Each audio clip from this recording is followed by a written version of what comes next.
The next important topic that the economic survey talks about is balanced versus imbalanced export-oriented growth. What do we mean by export-oriented growth?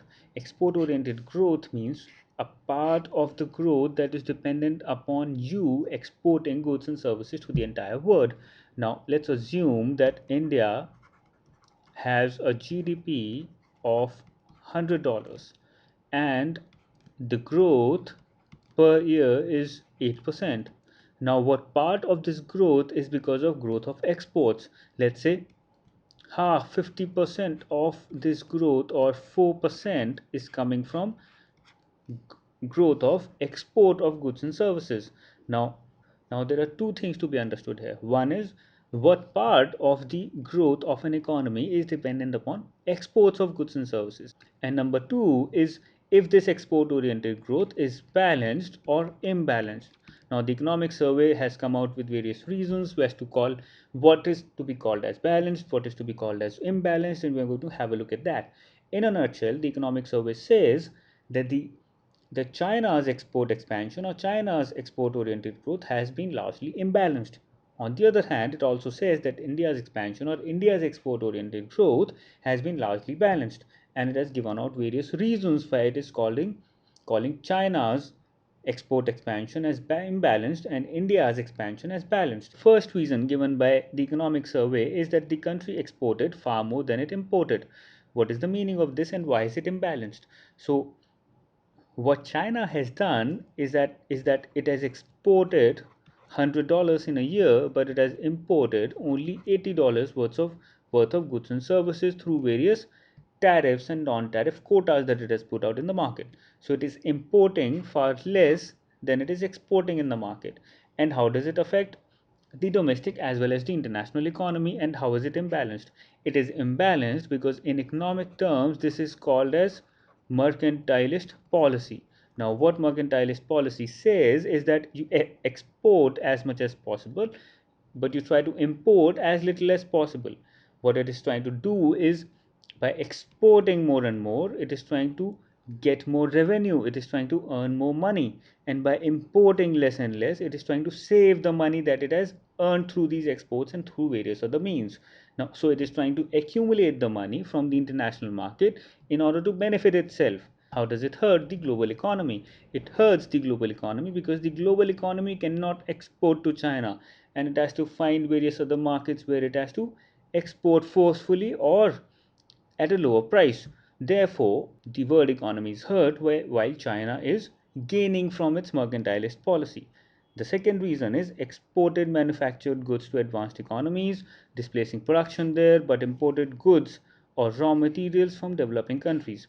Now, it is very important to understand that when you export manufactured goods, they are exported at a higher value, and when you import raw material, they are imported at a lower value. For example, if you are importing 1 ton of iron ore at rupees at $100 per ton, you can export the same amount or same value of iron ore by manufacturing it and making it into a certain good at the value of say $1,000.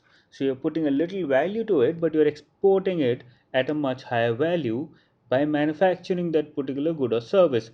Therefore, what China has done is that it has exported manufactured goods to various advanced countries and it has imported raw materials from developing countries. So what it is doing is it is harming these developing countries by importing these raw materials at a very low price, and on the other hand by exporting manufactured goods to advanced economies it is affecting negatively the advanced economies by displacing production there.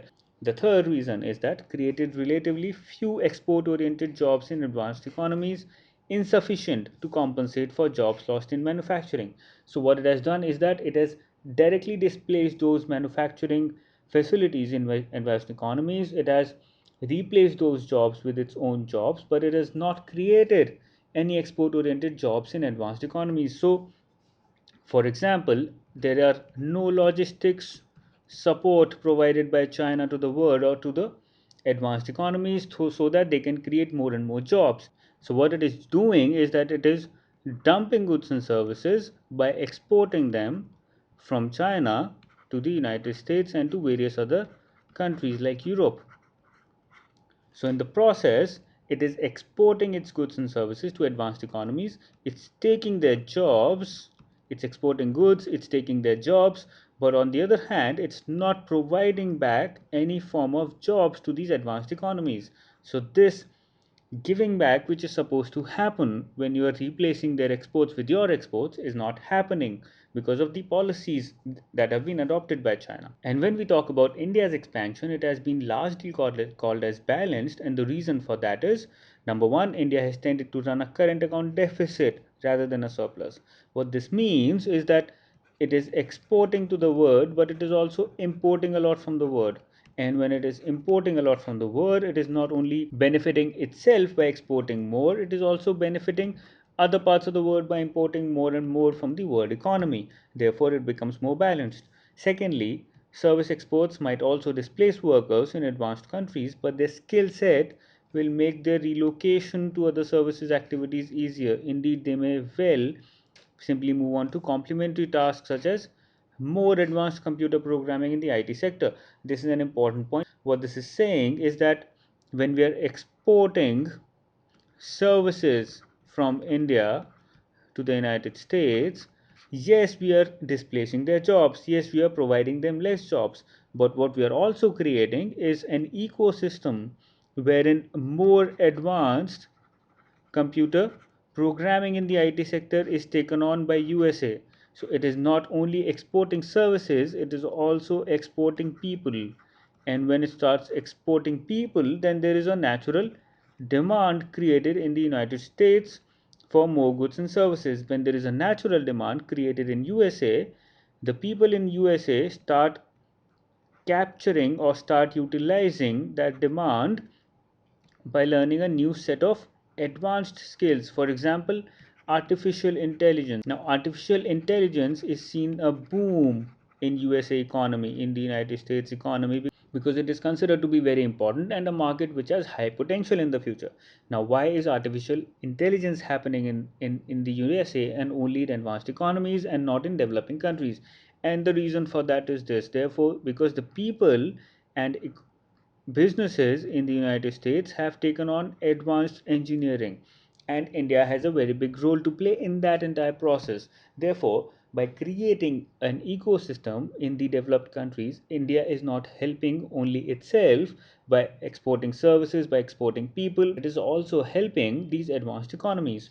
Therefore, India's expansion has been called more balanced.